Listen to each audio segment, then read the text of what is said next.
Goeienaand, good evening, fellow South Africans and citizens of the world.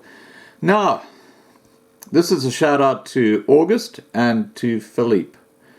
And Philippe will be actually involved in the debate on Sunday night with Simon Roche. And as a bit of a promo, I'm going to play that video first, and then we'll continue with what we're talking about.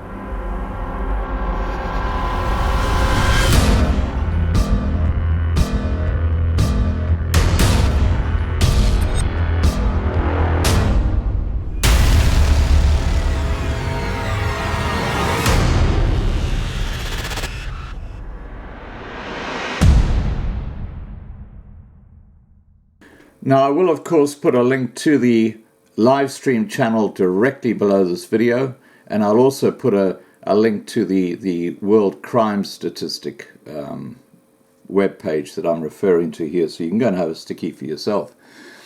Okay, now, what I've found absolutely fascinating in this World Crime Report is that Pietermaritzburg in KwaZulu-Natal is the third most dangerous place in the world to live, according to the Crime Index, which stands at 82.35 and is only beaten by Caracas in Venezuela and San Pedro Sula in the Honduras.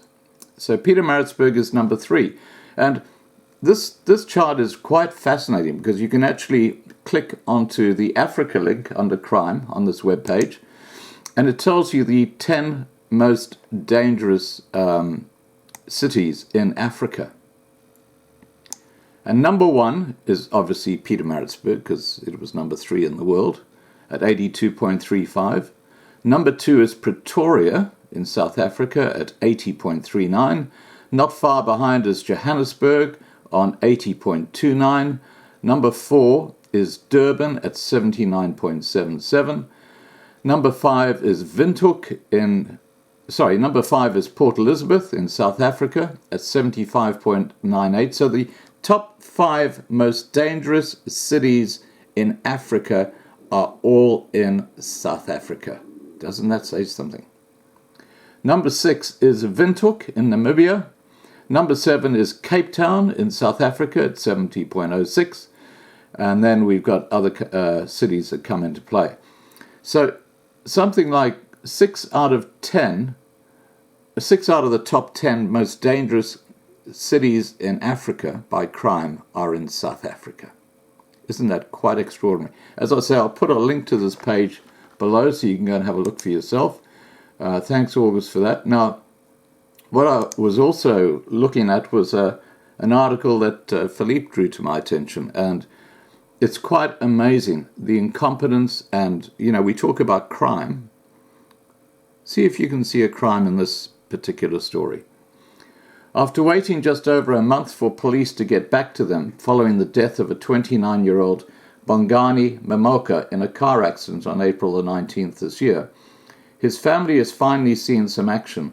They were not told of Mamoka's death, even though the police were at the scene of the accident. His sister, Nankola Mamoka, said that the family was only informed of his death when a government mortuary got in touch with them following a lengthy search for their loved one. The grieving family approached the police on May the 6th to retrieve Mamoka's belongings. They were allegedly turned away. They told us to forget about the car because it is damaged beyond repair, the sister told the paper. She further alleged that the police threatened to sell parts of the car if they did not produce money. Did you hear that? This is the police. They were going to sell the car if the family didn't give them money. A month passed and the Mamoka family still did not have an inkling as to the circumstances surrounding Mamoka's death or the whereabouts of his car and belongings. As a last resort, his sister appealed for help via Facebook. And then it goes on to say, "We gave the police a full month to help us, but they are failing. The painful part is that the 2 police officers, whose names are known to the paper, who were at the scene, are nowhere to be found every time we go to the station," she said. "Justice must be served to the Mamoka family. We have given them enough time. If this is how the police treat society, then it must end, his sister posted on Facebook on Monday. Bongani Momoka, his sister Nonkola, and his mother, a Lady Bishop Salom Momoka, can be seen in this photo, which I'll put up now, and we'll continue with the story.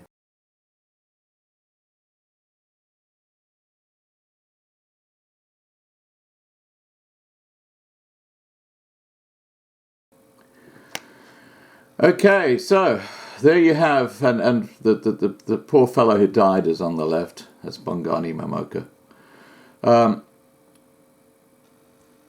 Brigadier Leonard Tlati indicated that he would respond as soon as he had more information about the case. A day later, Momoka's sister informed the paper that an investigator had contacted the family and was at their home in Middelburg, Mpumalanga, compiling an accident report. This is the South African Police Service we're talking about. Talk about incompetence and theft. On Wednesday, Brigadier Leonard Tlati confirmed to the paper that the issue had been resolved. I called the station concerned and they connected with the Momoka family. Today they were able to go and see the car of the deceased, and the mother had expressed to me that she is very happy, he explained. The Mpumalanga police spokesman also clarified that police never asked for money to store the vehicle. The people from the towing service wanted money for the car. The police negotiated that the car of the deceased must be released for free. We understand that community members may feel frustrated when they lose a loved one and they feel the police are not assisting them. But I can confirm that everything has been sorted out, he said. Now, I just wonder what actually went on behind the scenes there. Anyway, guys, look. Please have a look at the crime scene or Cities by Crime webpage, which I'll link below. And also, don't forget to be at the Great Debate on Sunday night. Okay? 8 p.m. Johannesburg time. The link is directly below. Subscribe and ring the bell. And when we go live, you'll be alerted. Take care.